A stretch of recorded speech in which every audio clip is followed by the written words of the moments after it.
نحمده ونستعينه ونستغفره ونعوذ بالله من شرور أنفسنا ومن سيئات أعمالنا من يهده الله فلا مضل له ومن يضلل فلا هادي له وأشهد أن لا إله إلا الله وحده لا شريك له وأشهد أن محمدًا عبده ورسوله أما بعد فإن خير الحديث كتاب الله وخير الهدي هدي محمد صلى الله عليه وسلم وشر الأمور محدثاتها وكل محدثة بدعة وكل بدعة ضلالة وكل ضلالة في النار أعوذ بالله من الشيطان الرجيم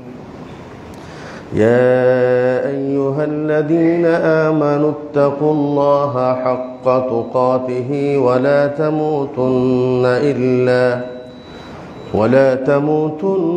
إلا وأنتم مسلمون وقال تعالى يا أيها الناس اتقوا ربكم الذي خلقكم من نفس واحدة وخلق منها زوجها وبث منهما رجالا كثيرا ونساء واتقوا الله الذي تساءلون به والأرحام إن الله كان عليكم رقيبا وقال تعالى يا أيها الذين آمنوا اتقوا الله وقولوا قولا سديدا يصلح لكم أعمالكم ويغفر لكم ذنوبكم ومن يطع الله ورسوله فقد فاز فوزا عظيما وقال تعالى سابقوا إلى مغفرة من ربكم وجنة عرضها السماوات والأرض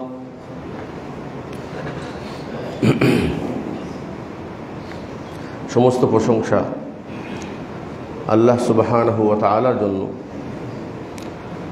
অসংখ্য কোটি দরুদ সালাম বর্ষিত হোক প্রিয় নবী মুহাম্মদুর রাসূলুল্লাহ সাল্লাল্লাহু আলাইহি ওয়াসাল্লামের উপর। শাবান মাস একেবারে শেষ মুহূর্ত, এরপরেই রমাদান মাস শুরু হবে। আজকের আলোচ্য বিষয় রমাদানকে সামনে রেখে আমরা কিভাবে রমাদানের প্রস্তুতি গ্রহণ করতে পারি এ প্রসঙ্গে ইনশাআল্লাহ তাআলা। আর এটা একটি গুরুত্বপূর্ণ বিষয়। আমরা যদি আসহাবে ইকরাম নবী করিম সাল্লাল্লাহু আলাইহি ওয়াসাল্লামের আদর্শের দিকে তাকিয়ে দেখি, তাহলে ওনারা রমাদান আসার 6 মাস আগে থেকেই মানসিক প্রস্তুতি গ্রহণ করতেন। যে রমজান আসতেছে সামনে, 6 মাস আগে থেকে কিভাবে এই রমজান মাস থেকে আমি উপকৃত হতে পারি, 6 মাস থেকে। এরপরে যখন রমজান মাস চলে আসছে, তখন তো আর তাদের ভিতরে কোনো অলসতা নেই, চেষ্টার কোনো ত্রুটি নেই। পুরাটা মাসই তারা আল্লাহর সন্তুষ্টের জন্য চেষ্টা চালিয়ে যাচ্ছে। আর যখনই ঈদের চাঁদ ওঠে, ঈদের খুশি আলাদা, কিন্তু রমাদান চলে যাওয়ার বেদনা তাদের ভিতরে কাজ করে। মানে আগের 6 মাস রমাদান আসার অপেক্ষায় থাকে, আর রমাদান চলে গেলে 6 মাস তাদের দুঃখ চিন্তা, মাসটা চলে গেল। চিন্তা এই জন্য দুটা কারণে।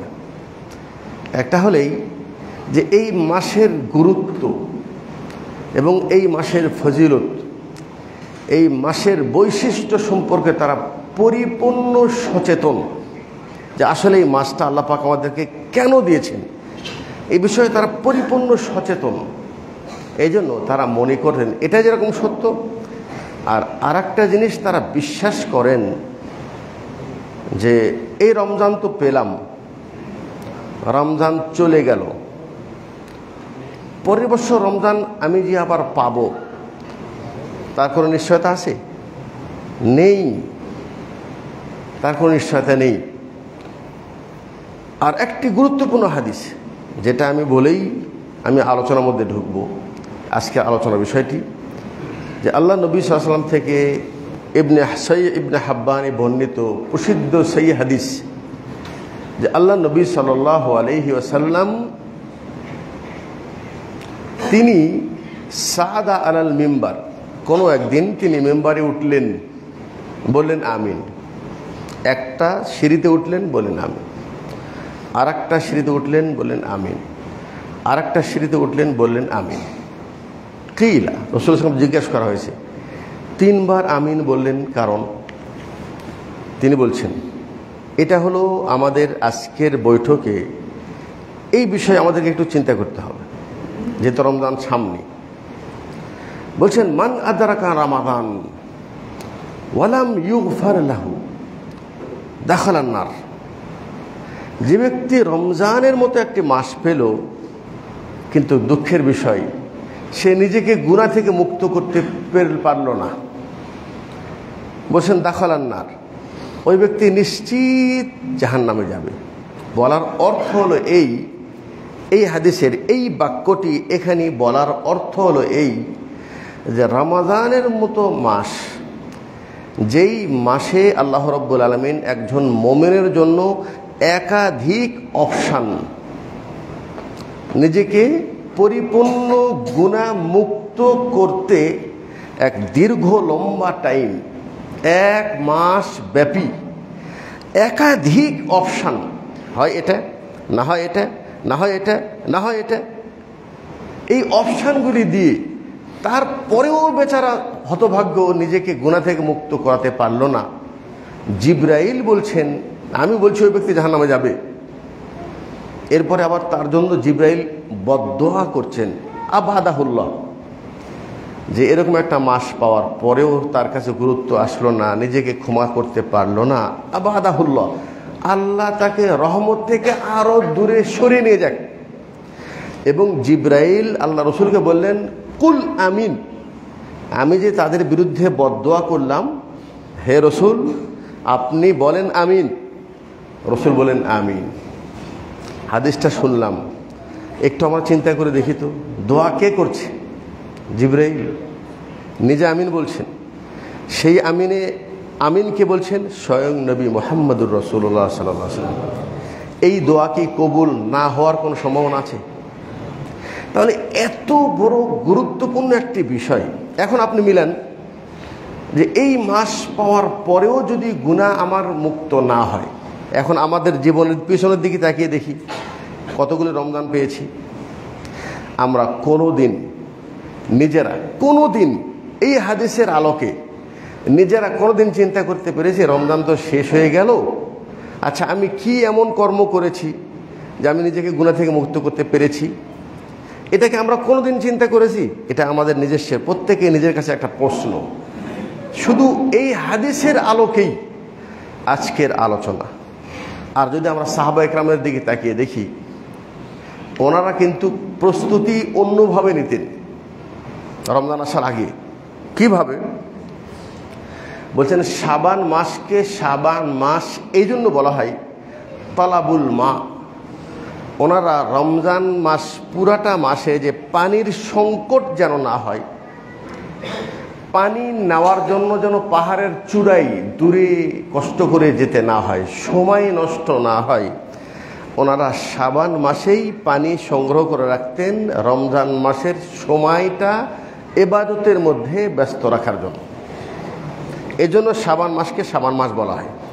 আর আপনারা নিশ্চিত জানেন শাবান মাসে আমাদের কি কি করণীয়। একটা হলো প্রস্তুতি, আমি খুব সংক্ষিপ্ত। আর একটা হলেই আল্লাহ রসুল বেশি বেশি নফল আমল করতেন, সিয়াম রাখতেন। কেন? যে এই মাসে আল্লাহর নিকটে মানুষের আমল বাৎসরিক রিপোর্ট পৌঁছানো হয়। আর একটি কাজ অবশ্যই আপনারা শুনেছেন, জানেন, আমি তারপরে স্মরণ করে দিচ্ছি। সেটা হলে যাদের উপর গত বৎসরের রমজানের কাজা রয়েছে, যেই মা বোনদের উপরে গত বৎসর রমজানের কাজা রয়েছে, ওনার উচিত ছিল শাওয়াল মাসেই কাজাটা তুলে নেওয়া। তারপরও যারা তুলতে পারেন নাই, ওনাদের জন্য এটা শেষ অপশান। রমজান আসার পূর্বেই গত বৎসরের যে কাজা সফরের কারণে অথবা অসুস্থতার কারণে যদি কাজা থেকে থাকে, তাহলে এখন এক সপ্তাহ আছে, এটা অবশ্যই তুলে নেবেন। এটা ছিল শাবান মাসকে কেন্দ্র করে। তো শাবান মাসে সাহাবা একরাম ওনারা যেরকম পানি সংগ্রহ করে রমজান মাসের প্রস্তুতি নিতেন, আপনি বিশ্বাস করেন আমি সৌদি আরব থেকে এক সপ্তাহ আগে আসছি, কিন্তু আমাদের অফিসিয়ালভাবে রমজান মাসের ইফতারির প্রস্তুতি আরও 1 মাস আগে থেকে শুরু হয়ে গেছে। যে আমাদের অফিসের মাধ্যমে কতশো মানুষকে প্রত্যেক দিন ইফতারি করানো হবে, এর জন্য কি কি ব্যবস্থাপনা গ্রহণ করার প্রয়োজন, এটা কিন্তু আমি সচক্ষে দেখে আসলাম। এটা মানসিকভাবে তার আরও 10 দিন 15 দিন আগে সব কিছু রেডি। আমি এখন যেয়ে দেখব যে পুরা রমজানে ইফতারির যত প্লেট, যত গিলাস এবং যত রকম খাওয়ার প্রয়োজনীয় পানি সব কিছু অলরেডি কিনা হয়ে গেছে। হারামাইন যারা মাশাআল্লাহ রমজান মাসে ওমরা করতে গিয়েছেন, আপনারা দেখেছেন যে ওনারা যে নির্দিষ্ট জায়গায় যারা সুফরা বিছাই ইফতারের জন্য যারা ব্যবস্থা করে, এনারা কিন্তু ওই জায়গাগুলি ধরে রাখে অনেক আগে থেকে। এর একটা সিস্টেম আছে যে আমার হলো এই এরিয়া, ওই এরিয়াতে ইফতারি দেওয়ার জন্য তারা পুরাটা বৎসর খেজুর সংগ্রহ করে, আর যা কিছু প্রয়োজনীয় বিষয়ে লোক সংখ্যা, এটা কিন্তু তারা প্রস্তুতি গ্রহণ করছে। এই যে রমজান, ইস্তেকবাল রমজান, মানে মানুষের চিন্তা এবং তাদের কর্ম দেখে তারা যেন একটা প্রস্তুতি নিচ্ছে বড় কিছু একটা পাওয়ার জন্য। কিন্তু বাস্তবতা যেটা আমরা সচক্ষে যেটা দেখতে পাচ্ছি, আমরা উপলব্ধি করছি, আমাদের বাংলাদেশে সেই চেতনাটা নাই বললেই চলে। হ্যাঁ, একটা চেতনা আছে আমাদের মধ্যে, সেটা হলো ব্যক্তিকেন্দ্রিক। আমি পুরা রমজানের জন্য ছোলা, ভ্যারাইটিস ইফতারি, এটা যত বেশি যে সংরক্ষণ করে রাখবে, অন্য মুসলমান তারা বেশি দামে কিনুক, কিন্তু আমার যেন বেশি দামে কিনতে না হয়, এটা নিয়ে আমরা সচেতন আছি সবাই। কিন্তু রমজান এটা তো আমি ব্যক্তি শুধু কি ভালো খাবো কি ভালো পরবো এটার জন্য না রে ভাই। রমজান তো একটা কঠিন মাস, এটা আল্লাহ পাক আমি শুধু দামি ইফতারি করব আর ভালো সেহরি খাবো এটার জন্য নয়। আসলে রমজানের গুরুত্বটা বোঝেন। বৎসরের 12টা মাসের মধ্যে কোনো মাসের কি এই ফজিলত আছে যে ইজা দাখালা শাহরু রমাদান ফুতিহাত আবওয়াবুল জান্নাহ গুল্লিকাত আবওয়াবুন নার ওয়া সুফিদাতিশ শায়াতিন। বৎসরের কোনো বৎসর, কোনো দিন, এমনকি ঈদের দিন, আরাফার দিন, কোনো দিবসে কি আল্লাহ পাক এই কথা বলেছেন যে ওই দিন আসলে আমি জান্নাত খুলে দিই, জান্নাতের দরজা? জি না, শুধুমাত্র রমজান।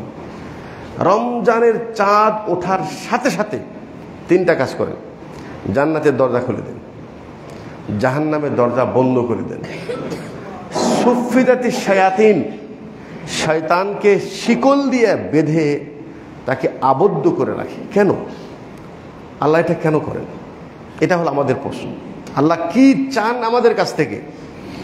জি, আল্লাহ তাআলা আমাদের প্রতি অতি দয়ালু, অতি রহিম। এটা যদি না হতো আল্লাহর কোনো প্রয়োজন নেই। সারা পৃথিবীর বানু আদম একসাথে সেজদারত হয়ে আল্লাহর জন্য সেজদারত হয়ে আল্লাহর প্রশংসা করে, আল্লাহর মর্যাদা যেটা আছে তার থেকে এক চুল পরিমাণ বেশিও হবে না। আর সারা পৃথিবীর মানুষ যদি একসাথে আল্লাহর নাফরমানি করে, এটার দ্বারা আল্লাহর মর্যাদার এক চুল পরিমাণ কমতিও হবে না। কিন্তু সেই রব যিনি আমার স্রষ্টা, যিনি আমার রিজিক দাতা, যিনি আমার সব কিছুর মালিক, তিনি আমাকে খুব সুন্দর করে বুঝিয়ে দিয়েছেন যে তোমার দুনিয়ার কর্মটা কি, তোমার লক্ষ্য উদ্দেশ্য কি দুনিয়া।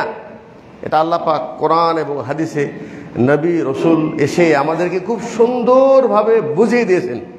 মাদ দুনিয়া ফিল আখিরাতি ইল্লা মিসলু মা ইয়াজআল আসাবিআহু ফিল ইয়াম ফালয়ানজুর মাযা ইয়ারজা। বেশি দরকার নেই দুনিয়ার অবস্থা বোঝার জন্য। কোনো এক সময় সমুদ্রে যে নিজের আঙ্গুলটাকে একটু সমুদ্রের পানিতে ডুবান, ডুবানোর পর এটাকে উঠান, উঠিয়ে দেখুন কতটুকু পানি তোমার হাতের আঙ্গুলের সাথে ফিরে আসলো। এটা হলো হায়াতুদ দুনিয়া, দুনিয়ার জীবন, আমার না, পৃথিবী এতটুকু বাস। আর সমুদ্র ভরে যত পানি আছে এটা হলো আখিরাতের জীবন। আমরা কি এত সহজ মনে করে নিয়েছি? এই যে আকাঙ্ক্ষা নিয়ে বসে আছি, রমজান আসলো চলে গেল, আবার আসবে, আগামী বছর আবার পাবো, কোনো গ্যারান্টি আছে? কিয়ামতের পূর্বে মানুষ হার্ট অ্যাটাক করে বেশি মারা যাবে, হঠাৎ মৃত্যু বেশি আসবে, এটাকে আমরা দেখতে পাচ্ছি না? সবাই তো আমরা দেখতে পাচ্ছি, বয়স লাগছে না। হ্যাঁ, রাস্তাঘাটে চলাফেরায় অ্যাক্সিডেন্ট, হ্যাঁ, দুর্ঘটনায় মানুষ, অকাল কোনো মৃত্যু নেই। অকাল কোনো মৃত্যু এই শব্দটা হলো শরীয়ত বিরোধী কথা। প্রত্যেক মৃত্যু কালে আসে। অকাল কেন বলে? যুবক ছেলে, এখনো বয়স হয় নাই, হঠাৎ করে মারা গেল, ওর মৃত্যু এইভাবে ছিল।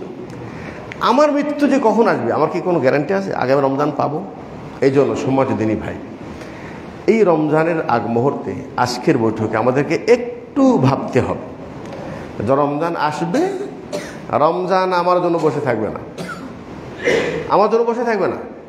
এই 1 তারিখ, 2 তারিখ, 3 তারিখ, 5, 10, 15, 20 চলে যাবে, চলে যাবে। কিন্তু এই হাদিস যেটা শুনলেন, রমাদান পেল, ক্ষমা হলো না, ওই ব্যক্তি তো জাহান্নামে যাবে।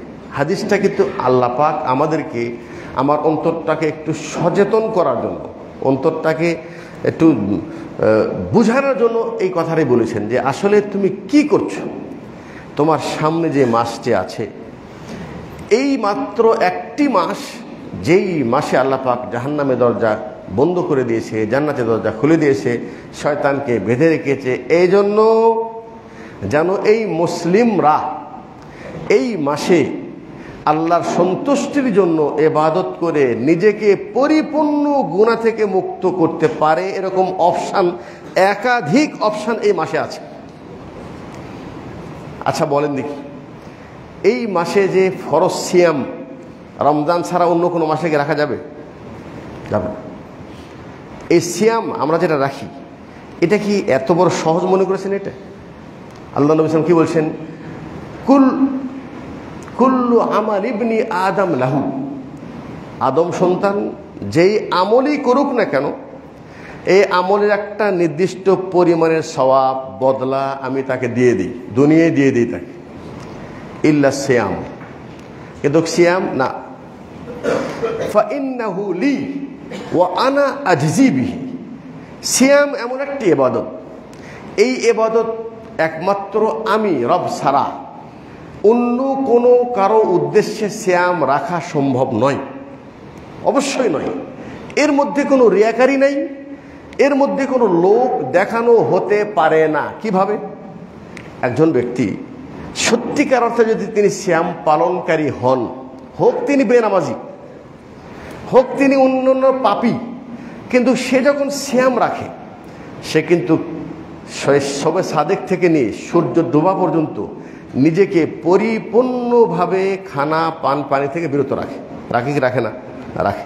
আচ্ছা বলেন দেখি, এরকম কোনো সিয়াম পালনকারী আছে যিনি সিয়াম রেখেছেন, তার সামনে অনেক দামি খাওয়া নিয়ে আসছে, ও গোপনে যে আর একটা রুমে যে খেয়ে আসলো, আর সে নিজেকে মনে করলে আমি সিয়াম রেখেছি, এটা কি হয়? হয় না। হয় কার জন্য? যিনি আসলে সিয়াম রাখেন নেই, ওটা মুসলিমদেরকে ধোঁকা দিচ্ছে। সেহরিও খায়, দিনের বেলাও খায়, আবার মুসলমানদের যখন ইফতারির ব্যবস্থা হয় সেখানে যেও ইফতারি করে। ইউখাদিউনা আল্লাহ ওয়াল্লাযীনা আমানু ওমা ইয়াখদাউনা ইল্লা আনফুসাহুম, এদেরকে আপনি কি বলবেন? এরা নিজেকে চালাক মনে করে, মানুষকে বুঝাচ্ছে আমি রোজাদার, আর গোপনে তারা বেরোজাদার। এরা চালাক নয়, এরা আল্লাহকে ধোঁকা দিচ্ছে না, এরা মুসলমানকে ধোঁকা দিচ্ছে না। মনে করেন এই সকল মানুষ যারা কোনো ইফতারির মাহফিলে যেয়ে যদি ইফতারি করে, যিনি ইফতারি করাচ্ছেন তার সওয়াবের কোনো কমি হবে না। নিয়ত, ইন্নামাল আমালু বিনিয়াত। আমি 100 জন মানুষের ইফতারির খাওয়ার ব্যবস্থা করেছি এবং আমি সিয়াম পালনকারীকে এখানে দাওয়াত দিয়েছি। এখানে যদি কোনো ব্যক্তি বেসিয়াম পালনকারী, যিনি সিয়াম রাখে নাই, সে যদি এসে ইফতারি করে, সে আমাকে ধোঁকা দিল না, সে নিজেকে ধোঁকা দিল। এর জবাব তাকে আল্লাহর সামনে দিতে হবে, আমার হক তাকে কিয়ামতের দিন দিতে হবে। আমি তো রোজাদারের জন্য ব্যবস্থা করেছি, তুমি বেরোজা হয়ে কেন আমার ইফতারি খালি? তাহলে আল্লাহ পাক যে আমাদেরকে এই যে একটা সিয়াম দিয়েছেন, আল্লাহ পাক হাদিসে কুদসি তিনি বলছেন ইল্লা সিয়াম। সিয়াম এমন একটি ইবাদত, এটা মানুষ কখনোই অন্য কারো জন্য রাখতে পারে না, সে যতই বড় পাপী হোক। আপনি তাকে দেখেন তো, ইফতারির পূর্বে যতই পিপাসা তাকে লাগুক, ঠান্ডা পানি দেন, জুস দেন, দামি জুস দেন, খাবে না। সূর্য ডোবার 2 মিনিট আগেও খাবে না। জি, ও জানে, 100% জানে, কেউ না দেখলেও গোপনে আছে, একটা গোপন রুমে আছে, কেউ দেখে নেই, কিন্তু সে জানে আমি যদি গোপনে 1 ঘোট পানি পান করি, আমার দুনিয়ার মানুষ না জানলেও আমার রোজা ভেঙে গেছে, সে জানে 100%। তার মানে সিয়ামটা কখনো লোক দেখানো হতে পারে না। আল্লাহ পাক গর্ব করে বলেছেন ইল্লা সিয়াম। সিয়াম এমন একটি ইবাদত যার বদলা আমি নিজেই, কি দিব? আল্লাহু আকবার। এরা অপশন উজ্জ্বল রাখা হয়েছে। হ্যাঁ, একটা হাদিসে বলছেন ইন্না লিল জান্নাতি আবওয়াব, জান্নাতের অনেকগুলি দরজা আছে, তার মধ্যে একটি দরজার নাম হলো আর রায়্যান। লা ইয়াদখুলু মিনহা ইল্লা সাইমুন। ওই দরজা দিয়ে শুধুমাত্র সিয়াম পালনকারী প্রবেশ করবে। ভিতরে তাদের জন্য কি অপশান রেখেছে এটা উজ্জ্বল রাখা হয়েছে, কি দিবেন তাদেরকে এটা উজ্জ্বল রাখা হয়েছে। সমাজদিনী ভাই, সেই মহান মাস আমাদের একেবারে সন্নিকটে। এই মাসকে কেন্দ্র করে একটু আগে যেটা বললাম, সাহাবায়ে কেরাম কিভাবে প্রস্তুতি নিতেন, আরবরা কিভাবে প্রস্তুতি নিচ্ছে, আমরা কিভাবে প্রস্তুতি নিচ্ছি। আর একটা অপশান, সেটা হলো যে প্রস্তুতি বলতে আপনি কি বুঝেছেন, আমরা কি প্রস্তুতি গ্রহণ করেছি? প্রস্তুতি মানে হলেই যে আমার এমন কোনো কর্ম রমজানের জন্য রেখে দিব না যার কারণে আমার সিয়াম কিয়াম ইবাদতের মধ্যে বিঘ্নতা ঘটবে। যা কিছু করা আমি আগেই করে নিব, প্রয়োজনীয় বাজার শাদি আগেই করে নিব, কেনাকাটা আগেই করে নিব। কিন্তু আমরা কিন্তু কেউই এই অপশান গ্রহণ করিনি এখনো। হ্যাঁ, কেনাকাটা কারা করছেন? ব্যবসায়িক যারা ব্যবসা করেন, ওনারা তাদের গুডাউনকে এখন একেবারে পরিপূর্ণ ভরে নিচ্ছেন। কি জন্য? রোজাদারকে ইফতারি করবেন তাই? যে না, উনি তার পণ্যটাকে বেশি দামে বিক্রি করবে রমজানে, এই জন্য তিনি তার গুডাউন জাত করছেন। আপনি একটু চিন্তা করে দেখছেন আমরা কোথায় আছি? তো একটু আগে যে শুনলেন দুনিয়ার জীবনটা কতটুকু, আমার তো পরকালে আর একটা জীবন আছে, ওটাকে আল্লাহ আমার চেহারা দেখে মাফ করে দিবেন? আমি জোর খাটাতে পারবো? সেখানে আমি কিছু করতে পারবো? কিছু না। ওয়ালাকিন ইয়ানজুরু ইলা কুলুবিকুম ওয়া আমালিকুম। আল্লাহ তোমার অন্তর দেখবে, তোমার আমল দেখবে। কারো সুপারিশ চলবে না, হ্যাঁ, সুপারিশ তখন হবে ইল্লা মান আযিনা লাহুর রহমান ওয়া রাদিয়া লাহু কওলা। সুপারিশ তো তার জন্য যার কথায় কর্মে আল্লাহ সন্তুষ্টি এবং তার পক্ষে সুপারিশ যিনি করবেন আল্লাহ তাকে অনুমতি দিলে তারপরে তিনি করতে পারবেন। আমরা তো এখনো মনে করছি আমাদের জীবনের শেষ মুহূর্ত এখনো আসে নাই। তাহলে রমজানের পূর্বে আমাদেরকে মানসিক প্রস্তুতি গ্রহণ করা যে রমজানটা আমি কিভাবে অতিক্রম করব। এর জন্য যেমন বললাম, আমাকে ব্যস্ততাটা কমিয়ে নিয়ে আসতে হবে, আমার ডিউটি রমজান মাসকে কমিয়ে দিতে হবে। সৌদি আরবে অধিকাংশ কোম্পানি তারা ডিউটি দেয় রাত্রে, দিনের বেলা কাজের ডিউটি দেয় না, যেন জনসাধারণ যারা সাধারণ কাজকাম করে তাদের সিয়াম রাখতে যেন কষ্ট না হয়। বিশেষ করে যদি রৌদ্র উত্তাপ্ত হয় তখন তো ডিউটি দেওয়াই হয় না, ডিউটি দেওয়া হলো রাত্রে। অন্য মাসে যদি 8 ঘন্টার ডিউটি করে, রমজান মাসে প্রত্যেকে ডিউটি কমে আসে, 2 ঘন্টা 3 ঘন্টা কমিয়ে দেয় ডিউটি। এটা হলো রমজানের এহতেরাম, রমজানের সম্মান। আল্লাহ আপনাকে কারো দায়িত্বশীল বানিয়েছে, আপনি তাকে একটু দয়া করে তার ডিউটিটাকে কমিয়ে দেন, ঠিক আছে? কিন্তু আমরা হতভাগ্য, আমাদের অনেক প্রবাসী ভাইয়েরা এই সুযোগ পাওয়ার পরেও সারাদিন ঘরের মধ্যে এসির মধ্যে আছে, কোনো রৌদ্রের কোনো তাপ সহ্য করতে হচ্ছে না। সরকারিভাবে ইফতারির ব্যবস্থা আছে, এলাকারভাবে ইফতারির ব্যবস্থা আছে, তারপরেও অধিকাংশ প্রবাসী ভাইয়েরা ওনারা সিয়াম রাখেন। তো এর ওজর, এই ওজর কি আল্লাহর কাছে গ্রহণ হবে? কখনোই হবে না। এজন্য যাদের অধীনস্থ কেউ আছে তাদেরকে একটু ডিউটিটা কমিয়ে দিবেন, আর আপনি একটু চেষ্টা করেন যে এই মাসটাকে আমি কিভাবে কাজে লাগাতে পারবো। এজন্য প্রথমত আপনার জন্য একটু নিয়তুস সাদিকা, সত্য পরিকল্পনা যে ইনশাআল্লাহ আগামী রমজান, অতীতে যা হয়েছে হয়েছে। আমরা আজকের বৈঠকে একটু সত্য দিলের সাথে একটু প্রতিজ্ঞা করি। আমরা কি চাই না যে আল্লাহর দয়া করে আমাদেরকে এই রমজানের সমস্ত গুনাহ থেকে মুক্ত করুক? চাই না? চাই। তাহলে আমরা আজকে দেখব আমি কিভাবে নিজেকে মুক্ত করতে পারি। এর জন্য প্রথম যে কাজটা সেটা হলো আমাদের নিয়তুস সাদিকা, আজম, প্রতিজ্ঞা। ইনশাআল্লাহ এই রমজান আমরা কোনো অবহেলা করব না, আমরা ইনশাআল্লাহ নিজেকে গুনাহ থেকে মুক্ত করব ইনশাআল্লাহ। এটা হলো সবচেয়ে বড় কাজ। আর প্রস্তুতি যেটা বললাম, নিজের ব্যস্ততাটাকে আগেই কমিয়ে, বাজারঘাট আগেই করিলেন, বাচ্চাদের কাপড় চোপড় কিনা আগেই কিনে নেন। রমজানে মার্কেটে সাধারণ মানুষের ভিড়, সেখানে ভিড় কারা করে? যাদের মধ্যে দিন নেই, ওদের শুধু ঈদের আনন্দ, ভালো কাপড় পরার। আসলে তো ঈদে ভালো কাপড় পরা আনন্দ না, ঈদ তো মোমেনদের জন্য ঈদ। আর মোমেনদের খুশি ওই দিন এটা যে 1টি মাস আমি ইবাদত করেছি, আমি আজকে মুফতির, আজকে থেকে আমার সিয়াম শেষ। সে এই পুরা মাসের প্রতিদান আল্লাহর কাছে আশা করছে যে আমি আলহামদুলিল্লাহ আল্লাহর দেওয়া তৌফিকে পুরাটা মাস আমি ইবাদত করতে পেরেছি। এটা হলো তার একটা খুশি। যাই হোক, এখন আমি যেটা বলবো সেটা হলে রমজান মাসে আল্লাহ আমাদেরকে কি কি অপশান দিয়েছেন। একটা বললাম হলো সিয়াম, এটা একটা। আর একটি হলে রমজান মাসে আমরা যে ফরজ ইবাদতগুলি করছি, এখনও তো ফরজ করছি, কিন্তু আজকের বৈঠকে একটু দয়া করে প্রতিজ্ঞা করিলেন পুরা রমজান ইনশাআল্লাহ কোনো একটি সালাতও জামাত ছাড়া আমি পড়ব না। কাজা তো প্রশ্নই আসে না, ছেড়ে দেওয়া তো প্রশ্নই আসে না। আপনি যদি সিয়াম রেখে সালাত ছেড়ে দেন, আপনার সালাত কেন, আপনি তো মুসলিমই থাকবেন না। আপনার এই সিয়াম দ্বারা কোনো উপকারে আসবে না, একদম সোজা কথা। এই জন্য আপনি নিজেকে আহলে হাদিস বলেন, আহলে কোরআন বলেন, আহলুল জান্নাহ বলেন, সেটা পরে। তা আমার কথা ভালো করে শুনলেন। ইচ্ছা করে মান তারাকা সালাতা মুতাআম্মিদান ফাকাদ কাফার, ইচ্ছা করে কেউ যদি 1 ওয়াক্ত সালাত ওজর ছাড়া ছেড়ে দেয় তাহলে সে কুফরি করে।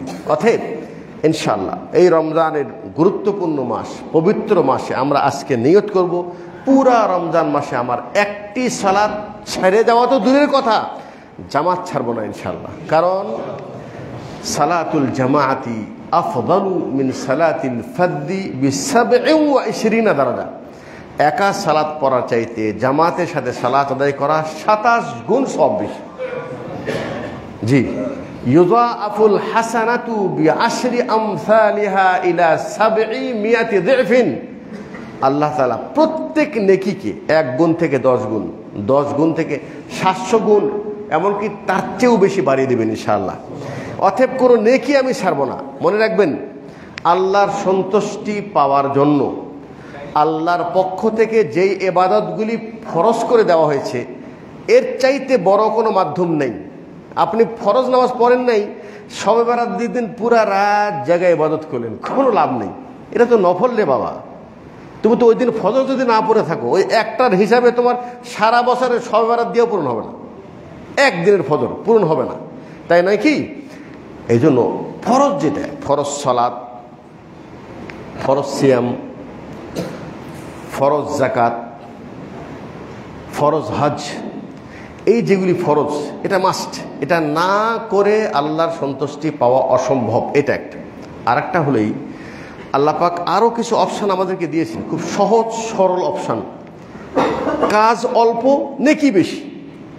মান সাল্লা সিনতাই আশারা রাখা, যে ব্যক্তি দিন এবং রাত্রে ফরজ নামাজ ছাড়া 12 রাকাত অতিরিক্ত সালাত পড়বে নফল, বানাল্লাহু লাহু বাইতান ফিল জান্নাহ, আল্লাহ পাক তার জন্য জান্নাতে ঘর তৈরি করবেন। সেই 12 রাকাত কি? ফজরের পূর্বে 2 রাকাত, জোহরের পূর্বে 4 রাকাত, মাগরিবের পূর্বে জোহরের পরে 2 রাকাত, মাগরিবের পরে 2 রাকাত, আর এশার পরে 2 রাকাত। এটা হলো বলা হয় সুনানুর রাওয়াতিব, মানে আল্লাহ রাসূল নিয়মিতভাবে এই সনদগুলি আদায় করতেন। এখানে আরেকটি কথা বলে দেই, জোহরের পূর্বে যে 4 রাকাত, এটা বেশি উত্তম 2 রাকাত করে পড়া। লাগাতার 4 রাকাত পড়তে পারবে এই প্রসঙ্গে দলিল দুর্বল। বিশুদ্ধ দলিল সালাতুল লাইলি মাসনা মাসনা ওয়া সালাতুন নাহারি মাসনা মাসনা, দিনে হোক বা রাত্রে হোক প্রত্যেকটি নফলই 2 রাকাত করে পড়া উত্তম বেশি। আল্লাহ নবী সাল্লাল্লাহু আলাইহি ওয়াসাল্লাম বলছেন, রাকাতানি খায়রুম মিনাদ দুনিয়া ওয়া মা ফিহা। 2 রাকাত এমন সালাত আছে যে ওই সালাতগুলি দুনিয়া এবং দুনিয়ায় যা কিছু রয়েছে তার চেয়ে উত্তম বেশি। সেটা কি? সালাতু ফাজরি, ফজরে 2 রাকাত সুন্নত। এটা কিন্তু ফরজ না, সুন্নত। আল্লাহ পাক নফল কিছু অতিরিক্ত কাজ দিয়েছেন, কেউ যদি এটা করে তাহলে তার জান্নাতে যাওয়া আরো সহজ। অতএব ফজরের সালাত ছাড়বেন না, এই সুন্নানের রাওয়াতিব ছাড়বেন না ইনশাল্লাহ। হ্যাঁ, হঠাৎ করে ফজরের সময়, ফজরের দিন আসছেন, ফজরের সালাত দাঁড়িয়ে গেছে, এখন তো আপনি পিছনে নিয়ত বানবেন? হবে না। ইদা উকিমাতিস সালাত ফালা সালাত ইল্লাল মাকতুবা, একামত হয়ে যাওয়ার পর কোনো নফল চলবে না, বাতিল, অটোমেটিক বাতিল। আপনি পরিপূর্ণ করে কি করবেন? হ্যাঁ, একমাত্র সালাত শেষ অংশে আছেন, তাশাহুদে আছেন, শেষ রাকাতে আছেন, তাড়াতাড়ি পড়লেন, জামাতে শরীক হন। 1 রাকাত বাকি আছে, 2 রাকাত বাকি আছে, ছেড়ে দেন, ছেড়ে দেওয়ার জন্য সালাম ফেরার দরকার নেই। একামত হয়ে গেছে, সালাম ছেড়ে দিয়ে ফরজে শরীক হয়ে যান। অতএব ফজরের আগেই সুন্নত পড়বেন। আর কোনোদিন যদি ফজরের একামত দিয়ে দেয় মসজিদে আসলে, ফরজ সালাতের পর 2 রাকাত পড়লেন। আমাদের দেশে মাযহাবি বা দেশীয় ফতুয়া যে না, এই যে একটা অপশান আল্লাহ রাসূল আমাদেরকে দিয়েছেন, আগে না পড়তে পারলে পরে পড়তে পারবে। আল্লাহ রাসূল, সাহাবী পড়ছেন, আল্লাহ রাসূল জিজ্ঞাসা করছেন, বলছেন এটা হলো ফজরের 2 রাকাত সুন্নত। আল্লাহ রাসূল চুপ ছিলেন। এটা নাম হলো হাদিসের তাকরিরি। একটা সহি সঠিক আমল জানার পরেও এটা গ্রহণ না করে তারা বলে যেহেতু খায়রুম মিনাদ দুনিয়া ওয়া মা ফিহা, দুনিয়ায় যা কিছু আছে তার চেয়ে উত্তম বেশি, অতএব একামত দাঁড়ানোর পরেও তাড়াতাড়ি পড়ে নাও। আমি কি আমার ইচ্ছা মতো দিন মানলে হবে? জি না, আমাকে দিন মানতে হবে যেভাবে আল্লাহ রাসূল আমাকে বলেছেন। যদি সম্ভব হয় সালাতুজ জোহা, একটা সালাতের 3টা নাম, এশরাক, চাশত 4টা নাম, দোহা, আওয়াবিন। এশরাক, চাশত, জোহা, আওয়াবিন 4টা নাম, সালাত কিন্তু একটাই। কখন তা শুরু হয়? সূর্য ওঠার 15-20 মিনিট পর থেকে শুরু হয়, একেবারে সূর্য উত্তপ্ত হওয়া পর্যন্ত, সূর্য ঢলার আগ পর্যন্ত। এই লম্বা টাইমে কমপক্ষে কেউ যদি 2 রাকাত পড়ে, আল্লাহ রাসূল বলছেন প্রত্যেক ব্যক্তির শরীরে 360টি করে জোড়া আছে, জোড়া, এই যে জোড়া। আর প্রত্যেক জোড়ার পক্ষ থেকে প্রত্যেক ব্যক্তি সাদকা করা ওয়াজিব। আর কেউ যদি এই সালাতুজ জোহার 2 রাকাত সালাত পড়ে, তার শরীরের 360টি জোড়া থেকে সাদকা, সমস্ত শরীরের পক্ষ থেকে সাদকা আদায় হয়ে যাবে। কমপক্ষে 2 রাকাত, সর্বোচ্চ 6 রাকাত। এটা আপনি ফজর পর ওই জায়গায় বসে, ফজর সালাতের পর কারোর সাথে কোনো কথা নেই, অজুটা ধরে রেখেছেন, ওই জায়গায় বসে আপনি সূর্য ওঠা পর্যন্ত বসে আছেন, জিকির আজকার করতেছেন। সূর্য ওঠার পর 15-20 মিনিট পর যদি আপনি সালাত পড়েন, তাহলে তা'দিলু উমরাহ, একটা উমরা সওয়াব পাওয়া যাবে। দিন তো আল্লাহ পাক আমাদেরকে সহজ করে দিয়েছেন, আমরা আসলে জানি না। তাহলে রমজান মাসকে আমরা মূল্যায়ন করব ফরজ ইবাদতের মাধ্যমে, নফল ইবাদতের মাধ্যমে, তার সাথে সাথে কিয়ামুল লাইল, রাত্রির কিয়াম, এটাও আমরা প্যাঁচ লাগাই দিছি। এটা তাহাজ্জুদ, এটা কিয়াম, এটা তারাবি, কত রাকাত পড়বেন, খুশু নাই। আমি যে ইবাদতটা করছি বিনিময় কি চাই? আল্লাহ সন্তুষ্টি। আল্লাহ সন্তুষ্টি পাওয়ার জন্য আমাকে অবশ্যই রসুলের তরিকায় হাঁটতে হবে। ওই দিকে আমার ধ্যান নেই। রসুলের আদর্শ কি? রসুলের আদর্শ, আল্লাহ রসুল রাকাতকে বৃদ্ধি করেন নেই। রমজান হোক, রমজান ছাড়া হোক, তিনি 11 রাকাত পড়েছেন, এটা বিশুদ্ধ হাদিস থেকে প্রমাণিত। অথচ শুধুমাত্র নিজেরা আজীবন করে আসছি, সেটাকে একটা মাযহাবী ফতোয়ার দোহাই দিয়ে এর বিপক্ষে সহিহ হাদিসকে প্রত্যাখ্যান করে, এমনকি অস্বীকার করে, ওটাই বলবৎ রেখে জনগণের মাঝে বিভ্রান্ত করা, এটা কোনো মুসলমানের কর্ম, এটা হতে পারে না। মুসলমানের কর্ম হলেই আল্লাহ রসুলের আদর্শের সামনে নিজেকে স্যালেন্ডার করে দেওয়া। এটার নাম হলো আল ইসতিসলাম। গতকালকে একটা বিবাহের বৈঠকে ছিলাম, তো বিবাহের বৈঠকের পরে তো দোয়া করে সবাই সম্মিলিত। আমি বললাম আল্লাহ রসুল সাল্লাল্লাহু আলাইহি ওয়াসাল্লাম তিনি এভাবে দোয়া করেননি, তিনি একটি দোয়া পড়েছেন, ওই 2 জনের জন্য দোয়া করেছেন, আমি সেই দোয়াটা করছি, আপনারাও পড়েন, তার জন্য এই ভাষাই দোয়া করেন। তাহলে কি হবে? সুন্নত অনুযায়ী হলো। আর আমার দোয়ার ভাষাটা যদি রসুলের ভাষা হয়, কোরআনের ভাষা হয়, সেটা বেশি ভালো নাকি আমি আমার ভাষা দিয়ে কথা বলবো? যখন বললাম বারাকাল্লাহু লাকুমা ওয়া বারাকা আলাইকুমা ওয়া জামা বাইনাকুমা ফি খাইর, একজন মুরব্বি বলছে, কিসসা বলতেছে, উদাহরণ দিচ্ছে, তারপরে বলছে ঠিক আছে রসুল করে নাই, কিন্তু হাত তুলে যদি সবাই মিলে একসাথে করি তাহলে মনের একটা তৃপ্তি পাওয়া যায়। ওই তৃপ্তিটা তো আসে না। আমি বললাম আপনার মনের আবেগটাকে ইসলামের অধীনে করতে হবে, এটার নামই হলো ইসলাম।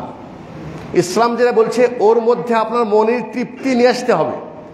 আর আপনার মনের তৃপ্তিকে কেন্দ্র করে আপনি ইসলামকে যদি চেঞ্জ করেন, মনের তৃপ্তি হবে, কোনো সওয়াব হবে না, কোনো ফায়দা হবে না। কথা বুঝতে পারলাম? রাত্রে যে কিয়ামুল লাইল আদায় করবেন, আল্লাহ নবী সাল্লাল্লাহু আলাইহি সাল্লাম তিনি অনেক লম্বা দাঁড়িয়ে কিয়াম করতেন।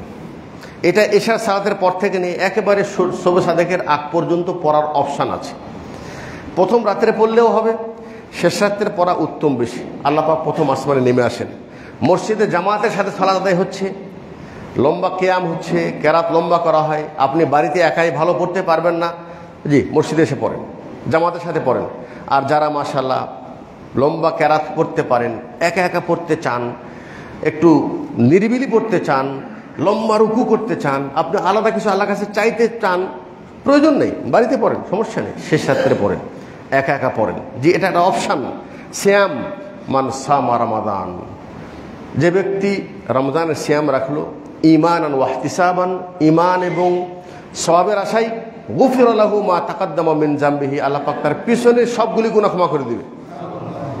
এটা একটা অপশান। আরেকটি অপশান, মান কামা রমাদান ঈমানান ওয়া ইহতিসাবান গুফিরা লাহু মা তাকাদ্দামা মিন যামবিহি, যিনি তাহাজ্জুদ পড়লেন, তারাবি পড়লেন, কিয়ামুল লাইল আদায় করলেন, ঈমানের হালতে সওয়াবের আশায়, পিছনে সব গুনাহ মাফ করে দেওয়া হবে। 2 অপশান।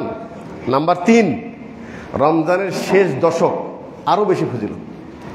ওই শেষ দশকের মধ্যে লাইলাতুল কদর আছে। আল্লাহর রাসূল সাল্লাল্লাহু আলাইহি ওয়াসাল্লাম ওটা পাওয়ার জন্য শেষ দশকে ঘুমাতেন না। আইকাযা আহলাহু, পরিবারকে জাগাতেন এবং নিজের কোমরকে শক্ত করে বাঁধতেন, মানে প্রস্তুতি গ্রহণ করতেন রমজানের শেষ দশক।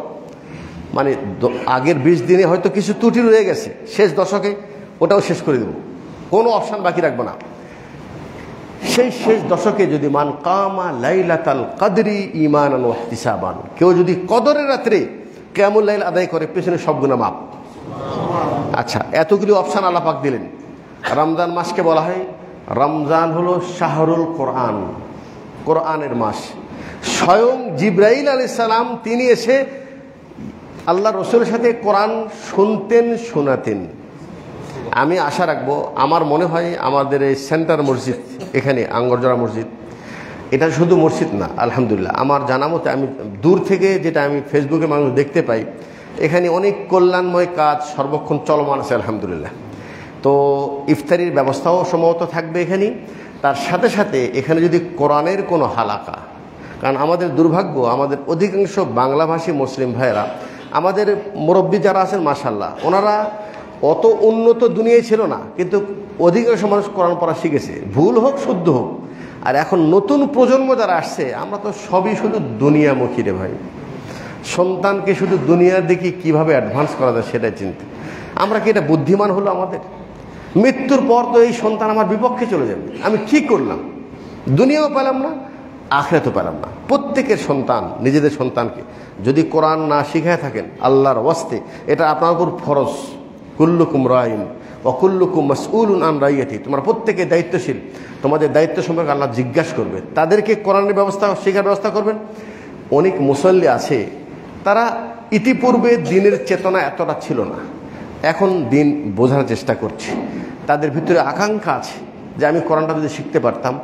এই ধরনের মানুষের জন্য যদি মসজিদে একটা ব্যবস্থা করা যায়, একটা মুআল্লিম রেখে, যে পুরা রমজান ব্যাপী একটা কোচিং, সেই কোচিংয়ের মাধ্যমে একটা মানুষ যেন কোরআন শিখতে পারে, এরা যদি কেউ করতে পারেন, আপনার জন্য একটা বিশাল বড় সাদকায়ে জারিয়া রমজান মাসে হবে ইনশাআল্লাহ। যারা কোরআন জানেন বেশি বেশি কোরআন তেলাওয়াত করবেন, জিকির আজকার এগুলি করবেন। ইতাম মান ফাত্তারা সাইমান ফালাহু মিসলু আজরিস সাইম, কেউ যদি কাউকে একবার ইফতারি করায়, ওই ব্যক্তি সিয়াম পালনকারীর সমপরিমাণ সওয়াব পাবে। ওয়ালা ইউনকাস মিন উজুরিহিম শাইআ, যিনি সিয়াম রেখেছে তার সওয়াব থেকে কাটা হবে না।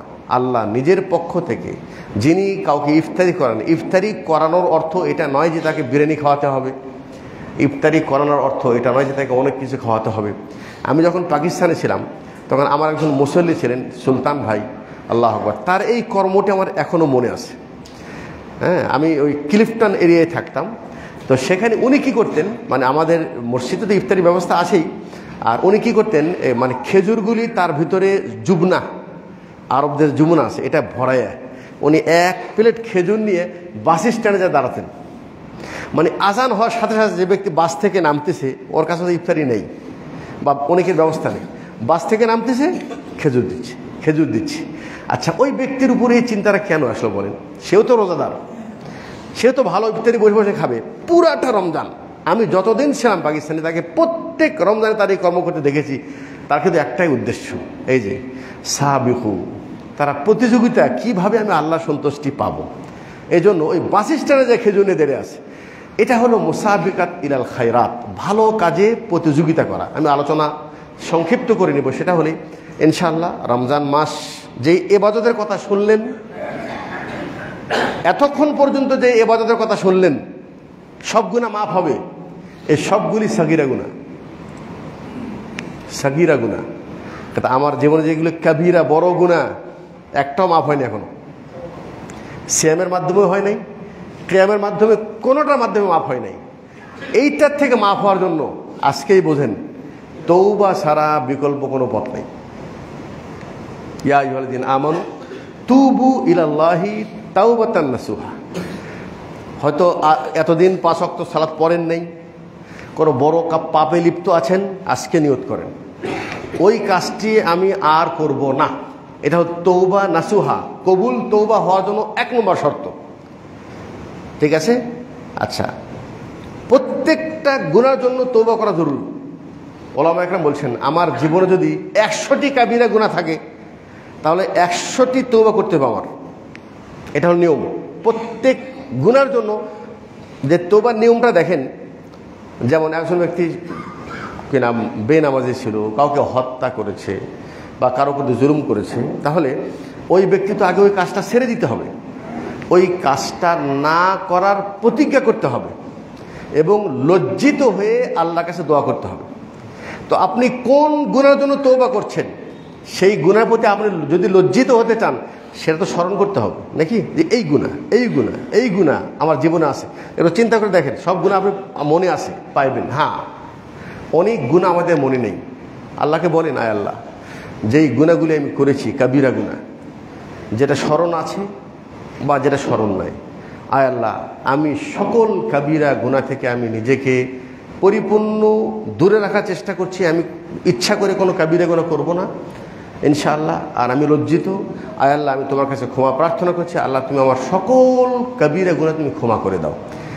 এটা আমি কতটুকু আন্তরিক, আমি আমার এই বলার মধ্যে কতটুকু আন্তরিক, এটা দুনিয়ার কেউ না জানলেও আল্লাহ জানেন। এটাই অর্থ হলো ইয়া আইয়ুহাল্লাযীনা আমানু তুবু ইলাল্লাহি তাওবাতান নাসুহা, হে ঈমানদারগণ তোমরা আল্লাহর কাছে তওবা করো, তাওবাতান নাসুহা, খালেস তওবা। মুখের তওবা সবাই পড়ি, খালেস অন্তর থেকে। আমি আলোচনা শেষ করে দেব, সেটা হলেই সাগীরা গুনাহ আল্লাহ পাক দয়া করে আমার এমনি মাফ করে দেন। আস-সালাওয়াতুল খামস ওয়াল জুমআতু ইলাল জুমআহ ওয়া রমাদান ইলা রমাদান মুকাফফিরাতুন লিমা বাইনাহুম। আল্লাহ পাক কত অপশন রেখেছেন। কেউ যদি 5 ওয়াক্ত সালাত পড়ে, প্রত্যেক জুমায় নিয়মিত সালাত আদায় করে, রমজান মাসে সিয়াম রাখে, মাঝখানে সকল সাগীরা গুনাহ আল্লাহ মাফ করে দেন। অজু করতে গেলেও অজুর পানির সাথে সাথে সাগীরা গুনাহ পড়ে যায়, কিন্তু কাবীরা গুনাহ কিন্তু মাফ হয় না। এটা একটা গুরুত্বপূর্ণ বিষয়। অতএব আলোচনার শেষে সেটা হলেই বলবো, আমাদের সামনে অত্যন্ত বরকতপূর্ণ মুবারক মাস আল্লাহ আমাদেরকে ইনশাআল্লাহ দান করতে যাচ্ছেন। আল্লাহর কাছে প্রথম দোয়া, আয় আল্লাহ তুমি আমাদেরকে রমজান পাওয়ার তৌফিক দান করো। রমজান যেন আমরা পাই, আল্লাহ তুমি আমাদের হায়াতকে বাড়ায় দাও, এবং এই রমজান থেকে আমরা যেন পরিপূর্ণ উপকার হওয়ার অর্থ নেই। আয় আল্লাহ ওই হাদিসের আলোকে আমি যেন লজ্জিত না হই যে রমজান পেলাম তারপরেও ক্ষমা হলো না। আয় আল্লাহ তুমি আমাকে এই অপশানে রেখো না। আয় আল্লাহ তুমি আমাকে তৌফিক দাও। আল্লাহর কাছে প্রথমে তৌফিক চাইতে হবে। মনে রাখবেন, যে কোনো ভালো কাজ করা যদি ইচ্ছা করেন, আপনি ইচ্ছা করলে হবে না, প্রথমে আল্লাহকে বলেন, আল্লাহ তুমি আমাকে তৌফিক দান করো। আজকে যেরকম বললাম না, পুরা রমজান 5 ওয়াক্ত সালাত জামাতের সাথে পড়বো, এই করব সেই করব, প্রথম যে দোয়া, আল্লাহ তুমি আমাকে এটার জন্য সহজ করে দাও, তৌফিক দাও আগে। আল্লাহ দিলে সহজ, আল্লাহ না দিলে আমি ইচ্ছা করলে করতে পারবো না। অতএব আল্লাহর কাছে দোয়া, আয় আল্লাহ তুমি আমাদের রমজানটাকে পাওয়ার তৌফিক দান করো, রমজান থেকে পরিপূর্ণ উপকৃত হওয়ার তৌফিক দান করো। রমজান চলে যাবে, আমরা যেন সবাই সাগীরা এবং কাবীরা গুনাহ থেকে পরিপূর্ণ মুক্ত হতে পারি। আয় আল্লাহ তুমি আমাদেরকে তৌফিক দান করো। আল্লাহ পাকের কাছে এই দোয়া করি আজকের সংক্ষিপ্ত আলোচনা এখানে শেষ করছি। আকুলু কওলি হাদা ওয়া আস্তাগফিরুল্লাহ লি ওয়া লাকুম ওয়া লিসাইরিল মুসলিমিন ফাস্তাগফিরুহু ইন্নাহু হুয়াল গফুরুর রহিম।